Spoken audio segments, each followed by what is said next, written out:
bother.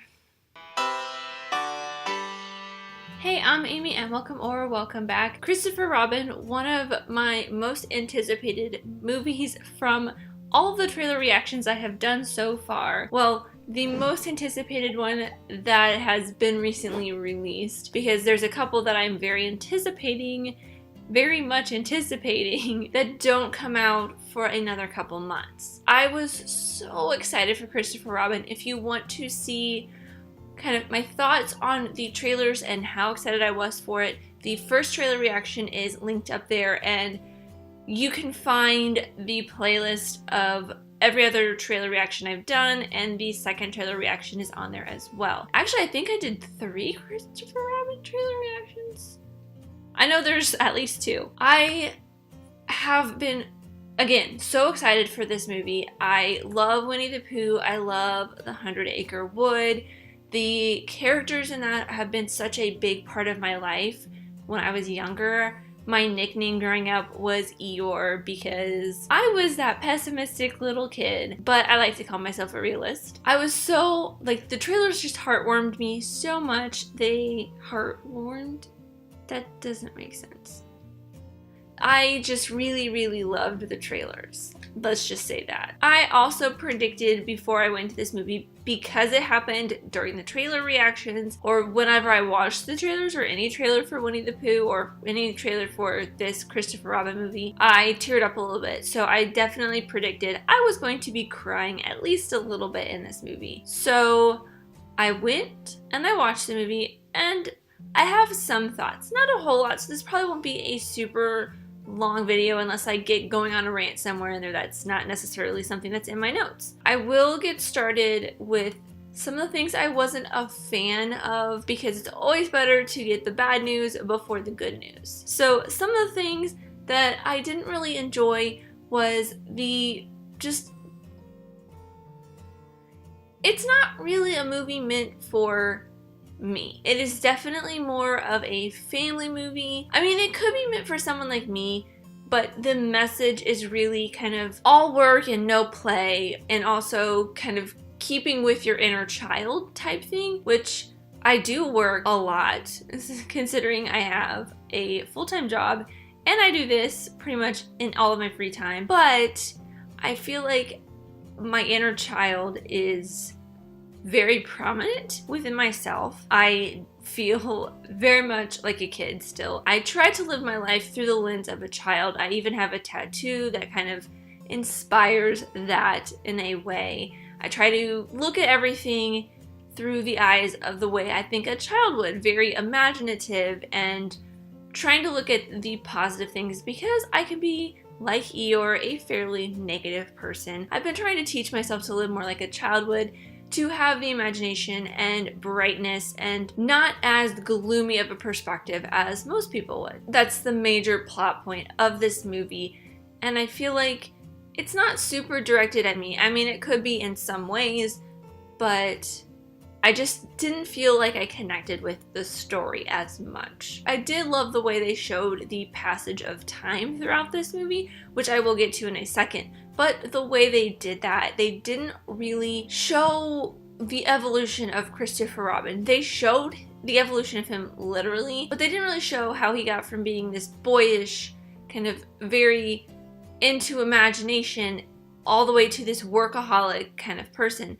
They briefly touched on it in this kind of montage of him growing up, but it wasn't something that they really focused on until he was older and the story really starts. There's parts of the story that I'm just like, oh, okay. It's also a story meant for kids, and they probably wouldn't really touch on that in their minds. They would just think, oh, it's a very fun story. Because this is a Disney movie, it does have a lot of Disney magic, and that is a little bit of Disney magic right there, is skipping over plot points that normal people or people like me who actually focus on that kind of stuff would latch onto, but most of the time, a lot of people will skim over that kind of thing. And my last little gripe with this movie has absolutely nothing to do with the actual movie. It's the theater going experience. I probably should not go to kids movies, in the theater at least, because it is full of really annoying children for the most part, actually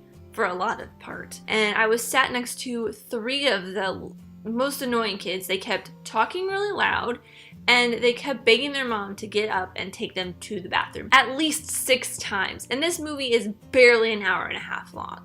Maybe a little bit over an hour and a half, if that. So in 90 minutes, they went up and went to the bathroom 6 times. And it was really annoying. And then, because this is a movie for little kids, there were a lot of bored parents who were on their phone the entire time with the brightness all the way up. And I couldn't really do anything about that because they were at the very bottom of the theater and I was at the very top of the theater, and I'm not gonna go all the way downstairs just to be like, hey, can you just turn your phone off? You're being really rude. If I hadn't eaten all my popcorn, I probably would have tried to throw popcorn at them because it's really annoying. Like, even if you are bored with the movie, just leave. I don't care. I don't want to see your phone screen from the very top of the theater and I can see almost what you're looking at because your phone screen is so bright. Okay, I'm going on a rant. I should probably go and talk about the good things about this movie, because there are some good things about this movie. It is a very fun movie, has a very heartwarming story, and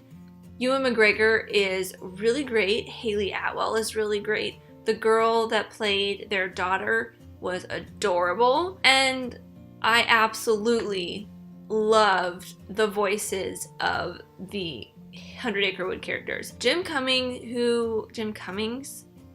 I don't remember if it's an S at the end of his last name, but he voiced Pooh and Tigger, and he is probably one of the best voice actors out there right now, besides, like, for kids. He does a lot of kids stuff where, like, Billy West and Joe DiMaggio do a lot more of, like, adult cartoons.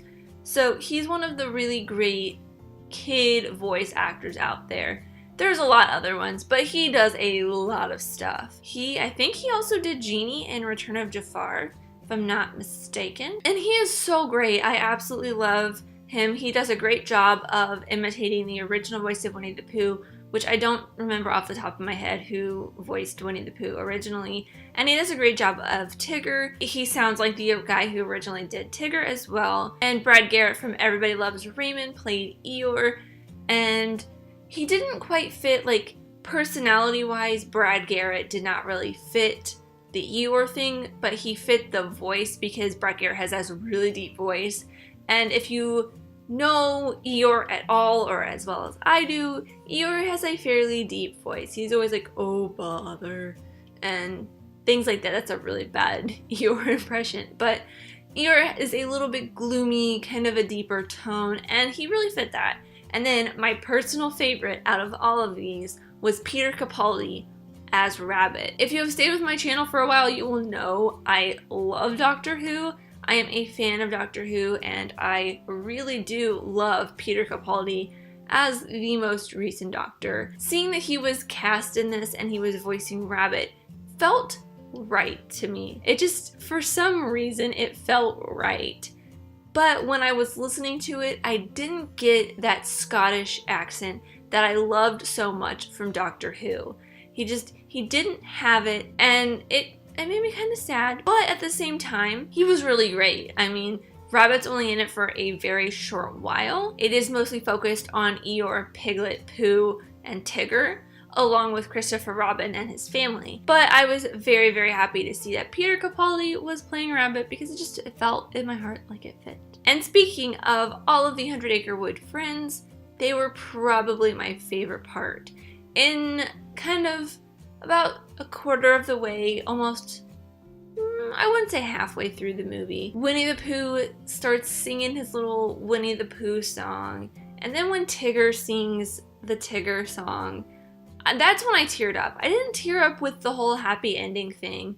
No, I started tearing up when it hit home into my childhood. But it just brought me back to my happy place at Disney World, riding the Winnie the Pooh ride when I was younger and getting all of the stuffed animals. Speaking of the stuffed animals, they used to sell stuffed animals at Disney World. I don't know if they still do. I think they sell them at Disneyland or on the, like, whatever downtown Disney is called now, that look like these Winnie the Pooh characters, and I really want to get the Eeyore. I have some stuffed Eeyores at my parents' house, and I'm probably going to try to bring them back home when I go back for Christmas. I love these vintage looking ones because they felt more authentic than what you see in like the animated one. I don't think they really showed them in Goodbye Christopher Robin. And really quick before I actually give my score, because I totally forgot to mention this when I was doing the review and I had to stop editing and come back. I briefly mentioned this earlier, is the way they show the passage of time from Christopher Robin being a young boy to becoming the Ewan McGregor Christopher Robin. They showed it like they were telling the story or the way a Hundred Acre Wood Winnie the Pooh book would look. And I thought that was such a beautiful and great way to pay homage to the author and the whole Winnie the Pooh story as a whole. It was a great way and a really elegant way to show the passage of time that's not really utilized. Most of the time the passage of time is a little bit clunky and not really shown in a great way, but this was a very smooth way, albeit it didn't really quite show it as well as it probably could have, or it didn't quite convey the story or the outcome that we wanted to get as well as it probably could have. I don't really know what else to say about this. It's not a horrible movie, it's a fun movie. So if I was giving this a rewatch score, it would be a Netflix, if only for the fact that if it was on Netflix, I would go rewatch it just for the sake of nostalgia, to look back on my childhood with some fun memories. I would still probably give it a 3 out of 5 stars because it's not a horrible movie, but it's not like the best Disney movie ever. It's kind of in the middle. So I probably will be saving my 5 out of 5 stars for Mary Poppins Returns. I know. They played a teaser in the theater before this movie and I just got chills just the entire time. As soon as you see Mary Poppins coming down from the kite, I got chills. And this is not the time for a Mary Poppins trailer reaction, but Mary Poppins is also a very close to my heart Disney thing. Disney, whatever, a part of Disney. I think that's everything. I went on a little bit of a tangent there and I don't think I'm super coherent. Let me know what you thought of Christopher Robin. Did it take you back to your childhood? Because I know Winnie the Pooh has been around for so long and is beloved by so many people. So let me know in the comments what you thought of Christopher Robin. But thank you guys so much for watching. I really truly do appreciate every single one of you. Let me know who you are in the comments down below and let's be friends. If you enjoyed this, leave a like and subscribe if you're new, because I love talking all things movies, TV shows, filmmaking, film history, all that fun stuff, and I'll see you next time. Bye!